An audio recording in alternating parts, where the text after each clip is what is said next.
റസൂൽ പൂക്കുട്ടി കേരള ചലച്ചിത്ര academy chairman സ്ഥാനം രാജിവെച്ചു. വൈസ് ചെയർപേഴ്സൺ കുക്കു പരമേശ്വരനും സ്ഥാനമൊഴിഞ്ഞു. ഭരണമാറ്റത്തിന്റെ പശ്ചാത്തലത്തിലാണ് ഇരുവരുടെയും രാജി. ചലച്ചിത്ര അക്കാദമി ചെയർമാൻ സ്ഥാനത്തേക്ക് ജഗദീഷ്, സലീംകുമാർ, പ്രേംകുമാർ എന്നിവരുടെ പേരുകൾ പരിഗണിക്കുന്നുണ്ട്. സ്ഥാനം ഏറ്റെടുക്കില്ലെന്നും അഭിനയമാണ് താൽപര്യമെന്നും നടൻ ജഗദീഷ് വ്യക്തമാക്കി. LDF സർക്കാരിന്റെ അവസാന കാലത്താണ് ഓസ്കർ ജേതാവായ റസൂൽ പൂക്കുട്ടിയെ ചലച്ചിത്ര അക്കാദമിയുടെ തലപ്പത്ത് നിയമിച്ചത്. 7 മാസത്തിനു ശേഷം സർക്കാർ മാറിയതോടെ റസൂൽ പൂക്കുട്ടിയുടെ പടിയിറക്കം. ചലച്ചിത്ര അക്കാദമി ചെയർമാൻ സ്ഥാനം രാജിവെക്കുന്നതായി അറിയിച്ച് റസൂൽ പൂക്കുട്ടി ചീഫ് സെക്രട്ടറിക്ക് രാജിക്കത്ത് നൽകി. വൈസ് ചെയർപേഴ്സൺ കുക്കു പരമേശ്വരനും രാജി കൈമാറിയിട്ടുണ്ട്.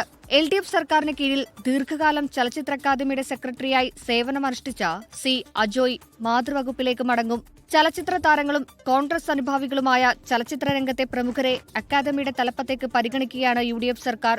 ജഗദീഷ്, സലീംകുമാർ, പ്രേംകുമാർ, സംവിധായകൻ ദീപു കരുണാകരൻ എന്നിവരുടെ പേരുകൾ സജീവ പരിഗണനയിലാണ്. അതേസമയം അഭിനയമാണ് താൽപര്യമെന്നും സ്ഥാനം ഏറ്റെടുക്കില്ലെന്നും നടൻ ജഗദീഷ് വ്യക്തമാക്കി.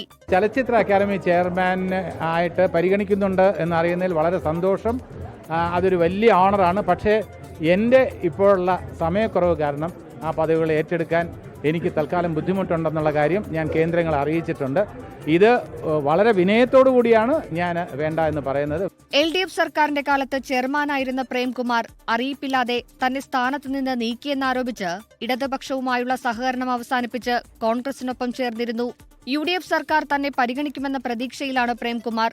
അഭിനേതാക്കളായ സന്തോഷ് കീഴാറ്റൂർ, നിഖില വിമൽ, സുധീർ കരമന, സംവിധായകൻ അമൽ നീരദ്, ഗായിക സിത്താര കൃഷ്ണകുമാർ, തിരക്കഥാകൃത്ത് ശ്യാം പുഷ്കരൻ തുടങ്ങിയവർ ഉൾപ്പെടുന്ന ഭരണസമിതിയും പുനഃസംഘടിപ്പിക്കും. ചലച്ചിത്ര ക്ഷേമനിധി ബോർഡ് അധ്യക്ഷ സ്ഥാനം മധുപാൽ രാജിവെച്ചിരുന്നു. 24 തിരുവനന്തപുരം.